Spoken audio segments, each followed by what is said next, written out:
దేవుని ప్రేమ తరువాత మరొక ప్రేమ సృష్టిలో ఉందంటే తల్లి ప్రేమ.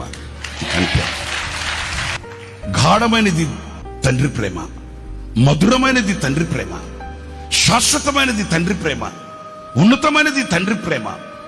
ఆ ప్రేమ తరువాత ఈ సృష్టిలో ఇంకొక ప్రేమ ఉందంటే అది తండ్రి ప్రేమ.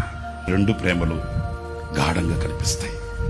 బిడ్డ ఎంత హంతకుడైనా ఆ తల్లి హంతకుడిని హంతకుడిగా చూడదండి. బిడ్డ ఎంత రాక్షసుడైనా ఆ తల్లి ఆ బిడ్డని రాక్షసుడిగా చూడరదండి. ఎందుకంటే ఆమె రక్తాన్ని పంచింది కనుక, జీవాన్ని ఆమె గుండెలో దాచుకొని ఆమె కడుపులో మోసింది కనుక తల్లి బిడ్డని అంత గాఢంగా ప్రేమిస్తుంది, ఆదరిస్తుంది. ఎంత నికృష్టమైన పని చేసి వచ్చిన బిడ్డనైనా తన కొంగు కప్పి గుండెల్లో పెట్టుకుంటుంది తల్లి.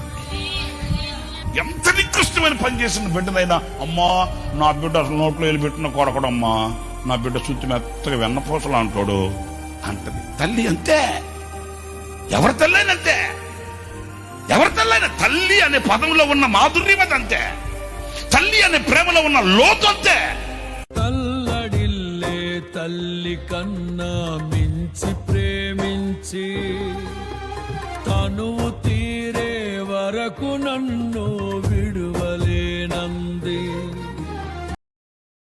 Download ShareChat.